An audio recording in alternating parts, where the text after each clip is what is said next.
ನಮಸ್ಕಾರ ನಮಸ್ಕಾರ ನಮಸ್ಕಾರ ವೇದಾಂತು ಚಾನೆಲ್ಗೆ ಸ್ವಾಗತ. ನಾನು ನಿಮ್ಮ favourite physics teacher Srivatsa.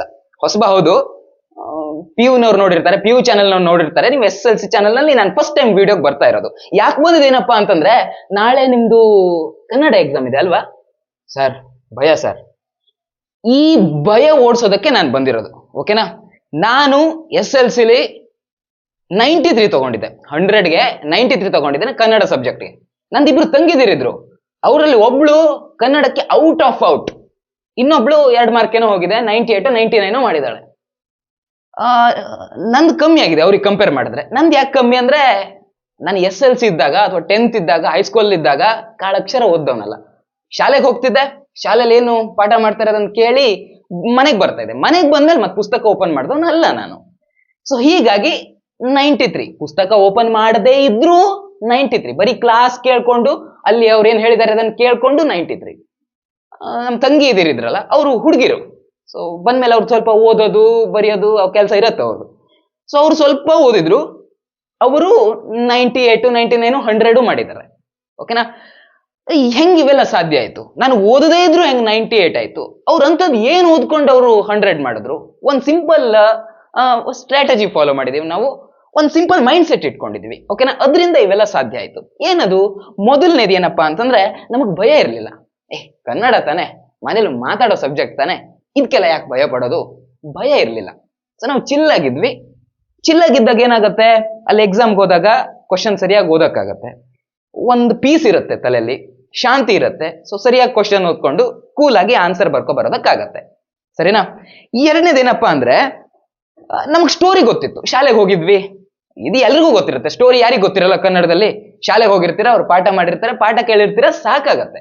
So story ಗೊತ್ತಿರುತ್ತೆ. ಹಾಗೆ ಪದ್ಯ ಅವ್ರು ಹೇಳಿರ್ತಾರೆ, ಪದ್ಯ ಯಾವ ಕಾಂಟೆಕ್ಸ್ಟ್ ಮೇಲಿರುತ್ತೆ ಅನ್ನೋದು ಗೊತ್ತಾಗತ್ತೆ. ಹೌದಾ? ನಿಮ್ ಬೋಧಿ ವೃಕ್ಷ ಅನ್ನೋ ಪದ್ಯ ಇದೆ, ಯಾರ ಮೇಲಿದೆ? ಬುದ್ಧನ್ ಮೇಲಿದೆ. ಬುದ್ಧಂದು ಸ್ವಲ್ಪ ಗೊತ್ತಿದ್ರೆ ನೀವು ಬರಿಬಹುದು, ಉದ್ದುದ್ದ ಬರಿಬಹುದು. ಹೌದಾ? ಸೊ ಎಂತದ್ದೇ ಪ್ರಶ್ನೆ ಬಂದ್ರು ಈಸಿಯಾಗಿ ಬರಿಬಹುದು. ನೀವು ಬರಿತೀರಾ. ಕನ್ನಡ ಅದು ನಮ್ಮ ಹಾರ್ಟ್ ಇಂದ ಬರುವಂತದ್ದು ಕನ್ನಡ. ಸೊ ಈಸಿಯಾಗಿ ಬರೀತೀರಾ, ಈಸಿಯಾಗಿ ಹ್ಯಾಂಡಲ್ ಮಾಡ್ತೀರಾ, ತಲೆ ಕೆಡ್ಸ್ಕೋಬೇಡಿ. ಓಕೆನಾ? ಮತ್ತೆ ಅಣ್ಣ, ಇವು ಸ್ಟೋರಿ ಬರೆಯೋದು ನಾನು ಬರಿತೀನಿ ಅಣ್ಣ, ಗ್ರಾಮರ್ ಭಯ ಆಗತ್ತೆ ಅಣ್ಣ. ಏನ್ ಕೇಳ್ತಾರೋ ಏನೋ, ಗ್ರಾಮರ್ ಅಲ್ಲಿ ಭಯ ಪಡೋದಿಲ್ಲ. ಗ್ರಾಮರ್ ಯಾಕೆ? Grammar is logic based. ನಿಮ್ಗೆ ಆ ಗ್ರಾಮರ್ ಅದು ಸ್ವಲ್ಪ ಗೊತ್ತಿದ್ರೆ ಆಯ್ತು, ನೀವು ಮಾಡ್ಬೋದು. ಎಂತ ಪ್ರಶ್ನೆ ಬಂದ್ರು ನೀವು ಈಸಿಯಾಗಿ ಅದನ್ನು ಸಾಲ್ವ್ ಮಾಡ್ಕೋಬಹುದು. ಛಂದಸ್ ಹಾಕೋದು ಬಂದ್ರೆ ಎಲ್ಲಿ ಲಘು ಹಾಕೋದು, ಎಲ್ಲಿ ಗುರು ಹಾಕೋದು ಗೊತ್ತಿರ್ಬೇಕು. ಗೊತ್ತಾಗೋದಕ್ಕೆ ಏನ್ ಮಾಡ್ಬೇಕು? ನಿಮ್ಗಿನ್ನೂ ಗೊತ್ತಿಲ್ವಾ? ನಿಮ್ ಟೆಕ್ಸ್ಟ್ ಬುಕ್ ಅಲ್ಲಿ ಚಂದ ಮಾಡ್ಕೊಟ್ಟಿದ್ದಾರೆ, ಯಾವಾಗ ಲಘು ಯೂಸ್ ಮಾಡ್ಬೇಕು, ಯಾವಾಗ ಗುರು ಯೂಸ್ ಮಾಡ್ಬೇಕು. ಲೈಕ್ ಇದೇ ರೀತಿಯಲ್ಲಿ ಗ್ರಾಮರ್ ನ ಪ್ರತಿ ಪಾಯಿಂಟ್ ಅನ್ನು ನಿಮ್ ಟೆಕ್ಸ್ಟ್ ಬುಕ್ ಅಲ್ಲಿ ಕೊಟ್ಟಿದ್ದಾರೆ. ಸೊ ಇವತ್ತು ಏನ್ ಮಾಡಿ, ನಿಮ್ಗೆ ಗ್ರಾಮರ್ ಗೊತ್ತಿಲ್ಲದೆ ಇದ್ರೆ ಈ ಗದ್ಯ ಪದ್ಯ ಎಲ್ಲ ಓದಕ್ ಹೋಗ್ಬೇಡಿ. ಜಸ್ಟ್ ಗ್ರಾಮರ್ ಅನ್ನ ಒಂದ್2 ಸಲ ಓದ್ಕೊಳ್ಳಿ. ಅದು ಓದಿದ್ರೆ ಅರ್ಥ ಆಗುತ್ತೆ. ತುಂಬಾ ಈಸಿ ಲ್ಯಾಂಗ್ವೇಜ್ ಅಲ್ಲಿ ಕೊಟ್ಟಿದ್ದಾರೆ, ಓದಿದ ತಕ್ಷಣ ಅರ್ಥ ಆಗುತ್ತೆ. ನಾಳೆ ಎಕ್ಸಾಮ್ ಜಾಲಿಯಾಗಿ ಆಗತ್ತೆ. ಓಕೆನಾ? ಈಗ ಎಕ್ಸಾಮ್ ಬರಿಬೇಕಾದ್ರೆ ನಾವು ಒಂದು ಟ್ರಿಕ್ ಫಾಲೋ ಮಾಡ್ತಾ ಇದ್ವಿ. ಓಕೆನಾ? ನಾವು 3 ಜನ, ಆಕ್ಚುಲಿ 4 ಇದ್ದೇವೆ, ಒಬ್ಬ 9th ಇನ್ನು. ಓಕೆನಾ? ನಾವು 3 ಜನ ಒಂದು ಟ್ರಿಕ್ ಫಾಲೋ ಮಾಡಿದ್ವಿ. ಯಾರೆಲ್ಲ 90 ಕ್ರಾಸ್ ಮಾಡಿದ್ರಲ್ಲ, ನಾನು ಹಿಡಿದು ನಮ್ ತಂಗಿ ಅಂತೂ ಒಬ್ಳು ಔಟ್ ಆಫ್ ಔಟ್. ಸೊ ಒಂದು ಟ್ರಿಕ್ ಫಾಲೋ ಮಾಡಿದ್ವಿ. ಏನಪ್ಪಾ ಅಂದ್ರೆ, ಈ ಎಕ್ಸಾಮ್ ಪೇಪರ್ ಇರುತ್ತಲ್ಲ, ಎಕ್ಸಾಮ್ ಪೇಪರ್ ಅಲ್ಲಿ ಕೆಲವೊಂದು ಕ್ವಶನ್ ಆಪ್ಷನ್ ಇರುತ್ತೆ.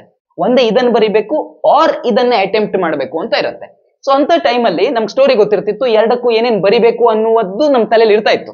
ಹೌದಾ? 2 ಗೊತ್ತಿರ್ತಿತ್ತು. ನಿಮ್ಗೂ ಗೊತ್ತಿರುತ್ತೆ, ಲ್ಯಾಂಗ್ವೇಜ್ ಕನ್ನಡ ಗುರು, ಗೊತ್ತಿಲ್ಲದೆ ಇನ್ನೇನು, 2 ಗೊತ್ತಿರುತ್ತೆ.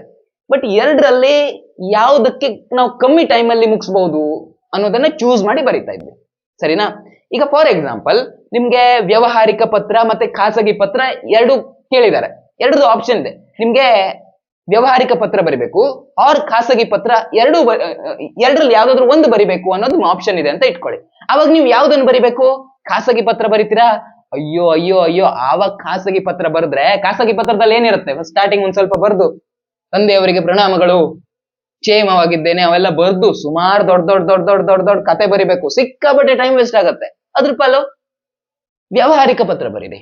ಓಕೆನಾ? ಇಂಥ ಆಪ್ಷನ್ ಇದ್ದಾಗ ಎಲ್ಲಿ ಕಮ್ಮಿ ಎಫರ್ಟ್ ಆಗುತ್ತೋ ಅದನ್ನ ಬರೀರಿ, ಟೈಮ್ ಸೇವ್ ಆಗುತ್ತೆ, ಮತ್ತೆ ಅಕ್ಷರ ಚಂದ ಮಾಡಿ ಬರೀಲಿಕ್ಕೂ ಹೆಲ್ಪ್ ಆಗುತ್ತೆ. ಸೊ ಇನ್ನೊಂದೇನಪ್ಪಾ ಅಂದ್ರೆ, ಅವರಿಗೆ ಕ್ವಶನ್ ಪೇಪರ್ ನೋಡ್ಬೇಕಾದ್ರೆ, ಕ್ವಶನ್ ಪೇಪರ್ ಅಂತ ನಿಮ್ಮ ಆನ್ಸರ್ ಪೇಪರ್ ನೋಡ್ಬೇಕಾದ್ರೆ ಅವರಿಗೆ ಏನಾಗ್ಬೇಕು? ಒಂದ್ ಸ್ವಲ್ಪ ಖುಷಿ ಆಗ್ಬೇಕು.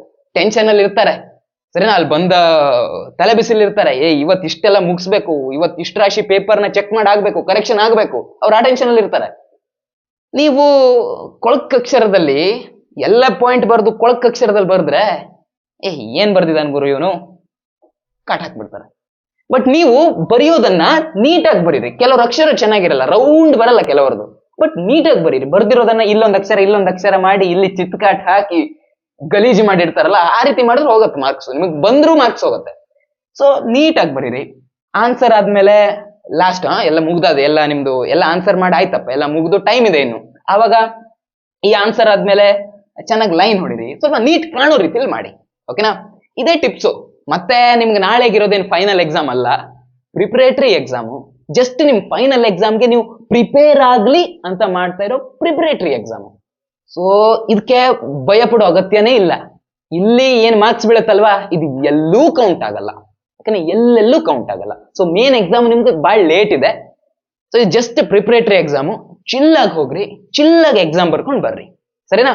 ಮುಂದಿನ ವಿಡಿಯೋದಲ್ಲಿ, ಮೋಸ್ಟ್ಲಿ ಮುಂದಿನ ವಿಡಿಯೋ ನಂದು ಫೆಬ್ರವರಿನಲ್ಲಿ ಬರ್ಬೋದು, ಜನವರಿಲಿ ಬರಲ್ಲ. ಜನವರಿಲಿ ನಾನು PU ಮಕ್ಳಿಗೆ ಪಾಠ ಮಾಡಬೇಕು. ಸೊ ಫೆಬ್ರವರಿಲಿ ಬರ್ಬಹುದು ಏನೋ. ಸಪೋಸ್ ಆವಾಗ ಸಿಗೋದಾದ್ರೆ ಮತ್ತೆ ಭೇಟಿ ಆಗೋಣ. ಅಲ್ಲಿವರೆಗೂ ಬಾಯ್ ಬಾಯ್.